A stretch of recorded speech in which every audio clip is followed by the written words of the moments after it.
When you want to have a conversation about 90s era comedies, everyone thinks about classics like Happy Gilmore or Ace Ventura, Dumb and Dumber, and of course every February people start thinking about Bill Murray's classic Groundhog Day. Now those are all funny movies, but one that my wife and I really like that fewer people seem to have watched is What About Bob? Now What About Bob stars Bill Murray and Richard Dreyfuss. Murray plays a likable, irritating psych patient with a lot of phobias. Dreyfuss plays this egotistical therapist, Dr. Leo Marvin. The doc is sure that his new book, Baby Steps, is going to make him a household name. And in their first session, the doc pitches his book.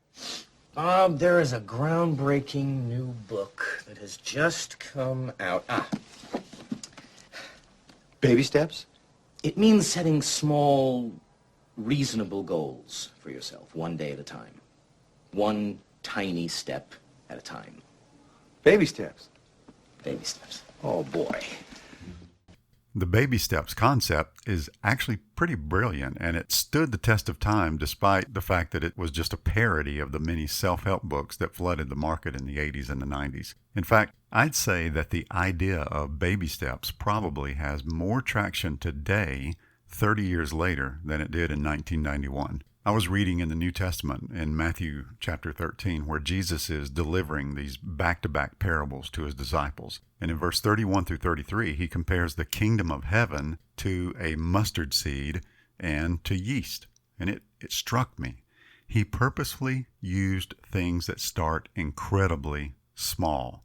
It's as if he was saying that small beginnings may very well be the best kind of beginnings. In fact, in the Old Testament, an angel of the Lord said to the prophet Zechariah, quote, "Do not despise these small beginnings, for the Lord rejoices to see the work begin," end quote.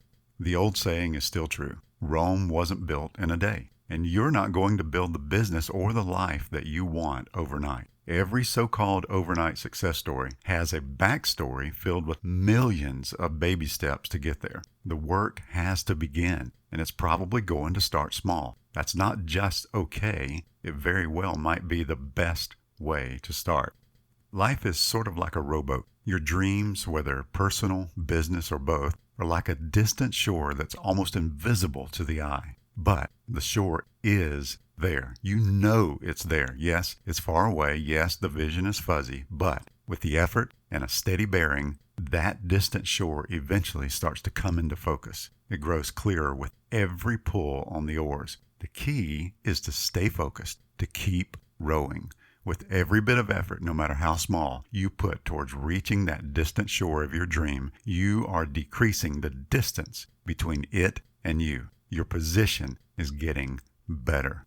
As former Navy SEAL Eric Greitens says, quote, "Better is your bearing. Better is enough to point you in the right direction," end quote. And I would add, better is a small beginning. It's a baby step. In fact, a few years ago, I started calling this the HSA mentality, half step ahead. When pursuing your dreams, you don't need to make giant, monumental strides forward with every single effort. Just move a half step ahead, and you'll still be making progress. It's even the same if you're trying to lead other people. You don't need to be light years ahead of them to have something to offer. Just stay a half step ahead. In fact, when you think about it, it's a lot more encouraging to try and follow someone who is just ahead of you, almost within reach, than it is to try and follow someone who seems impossibly far ahead of you, so far that you could never catch up in a million years. Ryan Levesque, author of both the Ask Method and Choose, says, quote, "An expert can be nothing more than a learner teaching other learners. To a fourth grader, the fifth grader is a genius," end quote. I really like that. Here's another example. I love baseball, and it's fascinating to me to think that a person in the Baseball Hall of Fame isn't light years ahead of other MLB players. In many cases, they're just a half step ahead. You don't need to be a millionaire to be a financial Hall of Famer.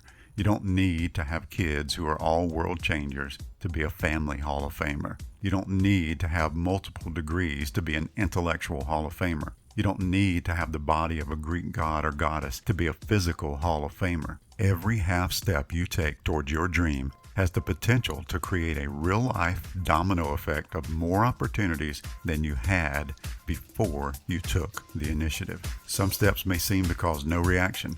Others may cause obvious ripples, but each half step is necessary in the process. Keep stepping.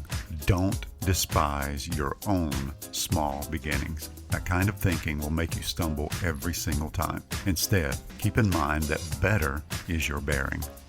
Baby steps. If you can do this, you'll grow the resilience you need to continually stick the landing.